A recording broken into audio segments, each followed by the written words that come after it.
Hi Leo, this is your October 2021 love reading. I'm gonna go ahead and get started.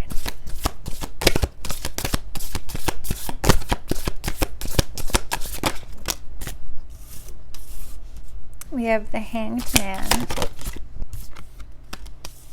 the Knight of Wands, the Eight of Pentacles,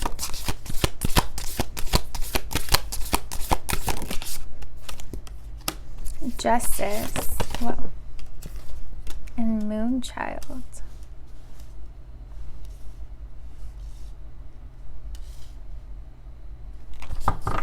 At the bottom of the deck, we have the Ace of Cups, wow, and the Ace of Pentacles, and Four of Wands and Wheel of Fortune. Okay.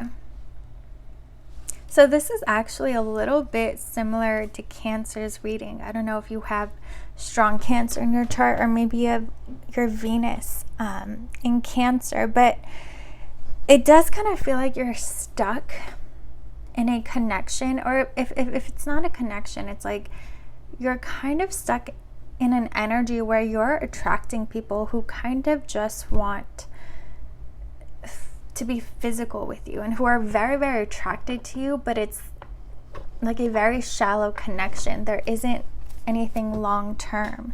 Let's see, we'll do some clarifying. Tell me about Hanged Man and Knight of Wands for Leo. The Ten of Wands flipped over. We have the Ace of Pentacles. Yeah, it's like everything, every time you start something new, every time you think like, you know, you find someone new where you get along with and you're very attracted to and there's chemistry, you find that it just kind of turns into nothing afterwards. Like if it's just based on chemistry, like physical attraction, that kind of dies down pretty quickly if that's all there is. And I do feel like that's kind of what you've been dealing with. It's just like things start and then suddenly end. It's good and intense, but then there's nothing holding on. There's nothing like keeping it lasting. There's no strong foundation. And I do feel like if you were to look at your synastry charts with these people, you would realize that there isn't really anything indicating that you guys should be together. I don't even think it's like strong karmic connections where you're meant to learn lessons. I really just think it's just two people who are attracted to each other, but then, you know, that's it. And so, you know, you've been in that energy where nothing has really come your way that's long lasting.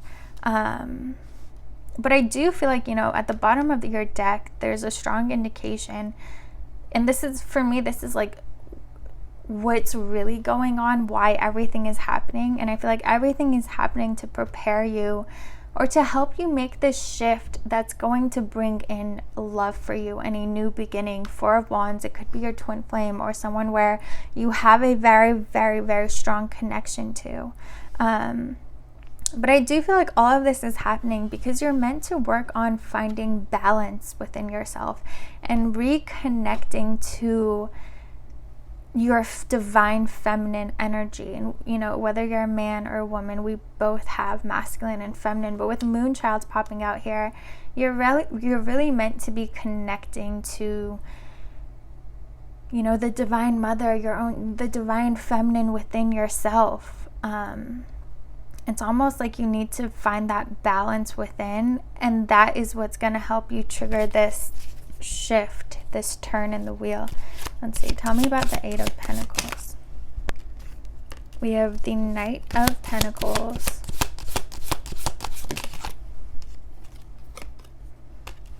the Page of Swords, and the King of Swords. Yeah, and I do want to say, like, this process, this being able to change, you know, your patterns, your subconscious, you know, planting that new seed and watering it is going to take time. So I want to say don't rush it. You know, with Knight of Pentacles, I do feel like this might take a little bit of time for you guys because there's something new. There's something about the way that you think and how you view love, what your core beliefs are when it comes to love that you kind of have to change.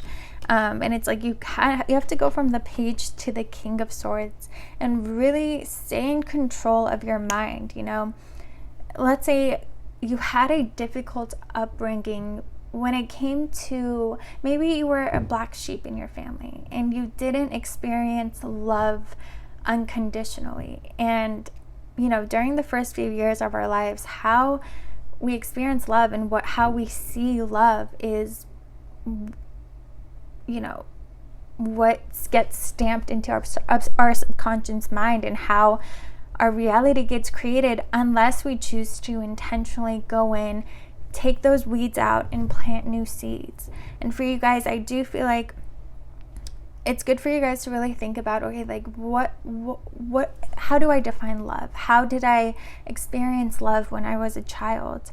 Like for me personally, I was the black sheep of my family, and I was always told, I always felt loved was conditioned for me. If I did this, if I achieved this, like my mom would always tell me, like, I can't wait until you grow up and change, you know? And for me, my love life was like, for most of my life, was me trying to prove myself to people and me changing myself and dimming my own light to be what I thought people wanted. And it wasn't until I had like that huge awakening, my first awakening, that I realized I'm not going to do this anymore. I love myself and I'm going to be myself, and you either love me for that or you don't, but I'm not changing for anyone. And that's not easy, but I feel like for you guys, I don't know why I shared that. I normally don't share anything personal like that, but there's something that you experienced, you know, when you were a child, when it came to love, that you kind of have to relearn what love is and redefine love for yourself. And again, it's our subconscious mind that creates our reality. So it's something that you really have to work on. You know, you have to be in a meditative state to have access and to plant that seed. And you have to stay in control of your attention. So every time your mind goes back, you know, to love is this, redirect it to where you want it to go. And you keep doing that until that becomes a new habit for you. And then you stamp in a new belief. And that's how you turn the wheel here when it comes to your love life. We have Eight of Pentacles at the bottom here, and King of Cups. So it's something you have to work on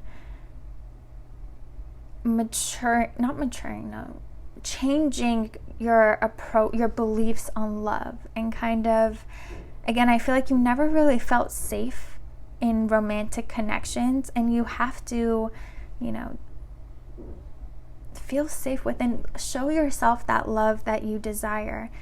You know, what would your dream connection be? And know that that is possible. You just have to believe it. You have to see yourself the way your dream person sees you, and treat yourself the way that they treat you. So it is going to take a little bit of time, but it's worth it. You know, everything for long lasting takes time. And I feel like you've experienced that, where, you know, quick connections come in and then they just disappear, like nothing comes from it.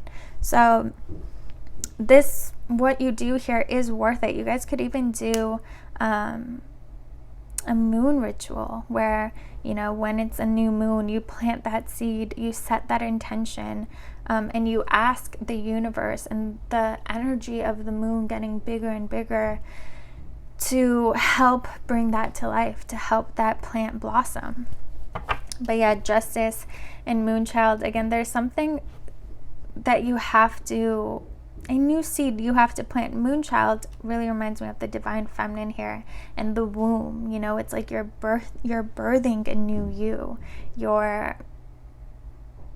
There's a huge transformation that's taking place for you when it comes to your beliefs on love, and you have to be intentional about this. I don't feel like this is going to happen for you. I feel like you're going to keep on experiencing connections like this until you intentionally make this change.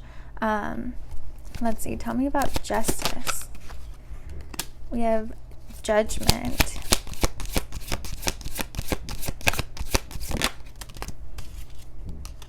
the 8 of Swords and Temperance. Balance, balance. It's you're being called to free yourself from, I don't know if you guys fear truly letting someone in and showing your full self to someone when it comes to love and romance, not just, you know, your everyday life, but it's like to everyone, you're this bright energy. You are the sun. You radiate whether you know it or not. But it's like when it comes to romantic connections, you kind of shut down, and there's something that's keeping you trapped, some belief. The swords represent, you know, your thoughts, your beliefs. There's something that is holding you back, and you have to, first of all, realize what that is for you and pull those out and free yourself in a way. So right now you're really being asked to find what it is that's blocking you from true unconditional divine love, and remove those weeds and plant new seeds.